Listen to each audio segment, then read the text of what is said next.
Parfois dans la vie, tu es frustré. Tu regardes quelqu'un, tu te dis waouh, cette personne, elle a tout. Elle a l'argent, elle a la beauté, elle croque la vie à pleines dents, elle vit la vie, c'est-à-dire que à fond dedans, elle ne manque de rien. Elle a tout ce qu'elle veut, elle a tout ce qu'elle mérite, elle a même tout ce que toi tu mérites et tout ce qu'elle ne mérite pas. Et au fond, ces gens-là, ils sont juste malheureux. Au fond, ces gens-là sont juste complexés et ils aimeraient avoir ta vie simple, ta vie misérable. Les amis, rendez-vous compte que cette belle femme, qui a tout pour elle, en fait, elle est décédée sur une table d'opération chirurgicale en Turquie. Elle s'appelait Ngon Ndiaye et était un mannequin d'origine sénégalaise. Sa mort a fait un gros bruit sur la toile. Les gens ne comprennent pas, mais qu'est-ce qu'elle voulait en plus? Pourquoi?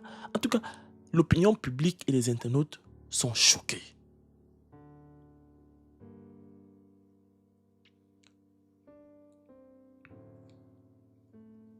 Elle est partie en Turquie pour une chirurgie esthétique comme beaucoup d'autres femmes, mais elle n'est jamais revenue. Elle est décédée là-bas suite à un malaise. Aujourd'hui, sa famille attend le rapatriement de son corps au Sénégal pour pouvoir enfin lui dire adieu. Ce drame n'est pas un cas isolé. Chaque année, des femmes meurent ou restent gravement blessées après des actes de chirurgie à l'étranger. Pourquoi? Parce que c'est souvent moins cher, mais aussi moins encadré. Il faut vraiment qu'on sensibilise là-dessus. Des cliniques peut-être low cost, avec des chirurgiens peu qualifiés, pas de suivi médical sérieux et au final, c'est la vie qu'on met en jeu. Ngone, c'était une sœur, une amie, un modèle pour beaucoup. Ne la laissons pas partir pour rien. Parlons, prévenons, sensibilisons. Si tu envisages une chirurgie, pense à ta sécurité avant tout. Sache que ce n'est pas juste une opération, c'est ta vie. Mes sincères condoléances à la famille de Ngone qui est endeuillée. Je sais que ça doit du tout pas être facile pour eux, d'autant plus que c'est une personne qui est connue sur les réseaux sociaux. Et dans des commentaires, il y a des personnes qui disent vraiment du gros n'importe quoi. Il y a certains qui se réjouissent du décès d'une autre personne. Tout simplement parce qu'on a dit qu'elle est allée faire de la chirurgie esthétique et que c'est là-bas qu'elle a perdu la vie. Honte à vous. Jusqu'aujourd'hui, personne ne connaît comment est-ce qu'il va mourir.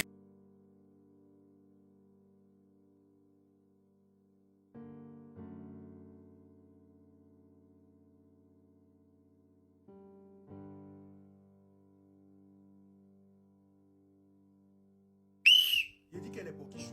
Vous avez vu comment le dehors est gâté. Voilà une jeune influenceuse mannequin qui s'est levée de chez elle à Paris, voyager pour aller se faire opérer, qu'elle n'a pas fait le BBL. Tu n'es pas malade. C'est-à-dire que combien de fois quand tu es malade, on dit même savoir qu'on va t'opérer, ça te fait peur. Toi, tu te lèves, tu pars faire le BBL. Pour avoir le derrière comme pour Carmen Sama. Il dit que quand vous opérez là, vous avez un pas spécial pour le paradis. Ah, Yahweh, maman, mais ouais, dinguerie. Je suis choqué. Vous n'avez pas remarqué que les filles minces, filles, c'est elle là qui épouse les milliardaires. Et les femmes, hein? Mince. Je suis choqué. Voilà la go qui est partie comme ça, rien que pour. Je dis rien que pour le BBL. Tout ça pour marcher, pour qu'on voit c'est beau comme ça là. Vous savez pas qu'à l'intérieur, ça demande même beaucoup de travail. Vous nous mettez même au travail? Non. Tu vas dire quoi à Dieu là-bas maintenant? Que tu es venu là-bas pourquoi? Tu es venu là-bas pour... Ça fait mal, une belle fille comme ça. Mais on m'a dit, me repose en paix. Nos condoléances. Mais non.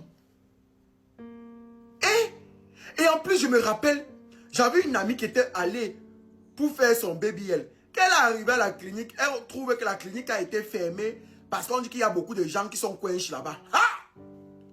Les gens qui sont yadaï, qui sont morts. La go a dit que mince. Imaginez-vous. Ah! Non, c'est fort, c'est fort, c'est fort, c'est fort. Les filles, prenez conscience. Et il y a Coco Emilia qui est belle, belle, belle, belle là. Elle n'a pas fait de BBL.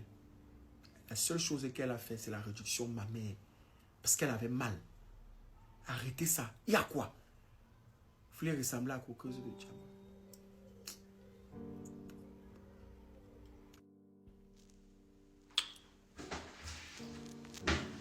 Ngone Ndiaye, si honnêtement tes ancêtres te posent la question de savoir pourquoi est-ce que tu es parti en Turquie pour faire la chirurgie esthétique, quelle est la réponse que tu vas donner à tes parents, tes ancêtres, même à ton enfant?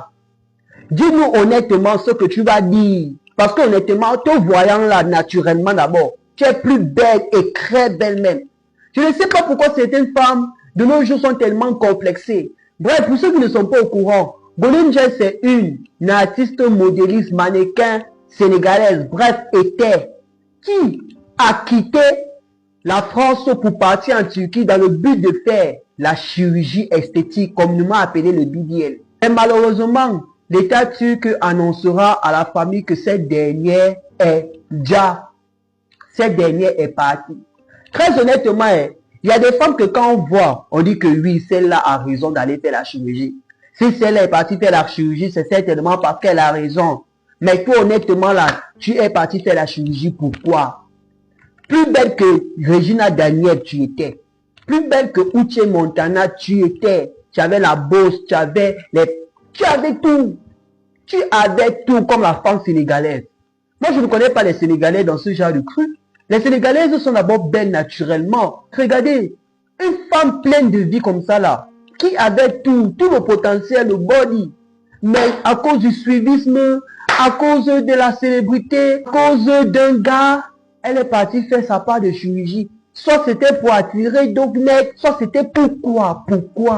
Bref, repose en paix. Honnêtement, repose en paix. J'espère que ça va servir de leçon également aux autres femmes. Honnêtement.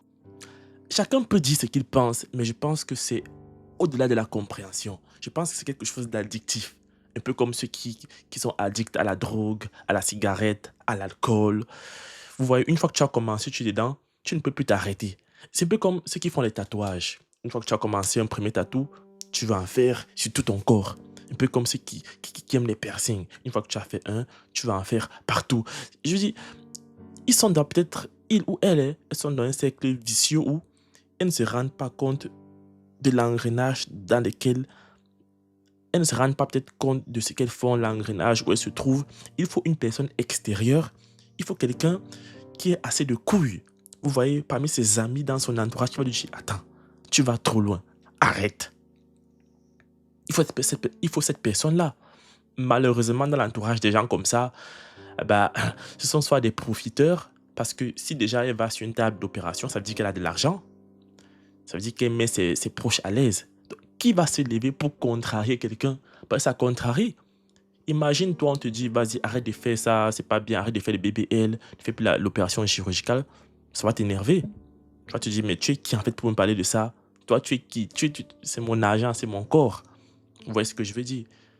Et les gens se calment, les gens restent tranquilles. Ils disent, ok, d'accord, on te laisse faire. De toute façon, on n'est que là pour ce que tu nous apportes, pour ce que tu nous donnes. Les gens vont peut-être pleurer aujourd'hui, mais ceux qui pleurent ou qui font trop genre, ils sont trop touchés, ce ne sont que les hypocrites. Parce que si vous étiez vrai, vous auriez dû lui dire depuis que ça y est, c'est bon, maman. Tu as déjà tout ce que tu peux vouloir. Tout ce qu'une femme peut vouloir, là, tu as ça. Qu'est-ce que tu veux encore? Malheureusement, on en est là. Et c'est la réalité pour beaucoup. Elles sont des centaines de milliers là sur la toile. On les regarde tous les jours. Vas-y. Ah, ok, d'accord. Pourtant, c'est leur quotidien. À partir du moment où il y a la moindre petite imperfection, opération. Voilà. Voilà les risques. C'est triste, c'est grave, mais c'est la vie. Vous me dites ce que vous en pensez en commentaire. Que son âme repose en paix. Et vivement que ça serve de leçon à toutes ces jeunes filles-là qui la prenaient pour modèle, qui voulaient faire comme elle. Restez naturelle comme vous êtes. Tu peux y aller, mais vas-y. Une fois, ça va. Une fois, c'est bon. Tu fais 1, 2, 3. Bon, oui, d'accord. 3, ça va. Tu t'arrêtes. Tu te ressaisis. Ok? D'accord, vous me dites ce que vous en pensez en commentaire. Ciao.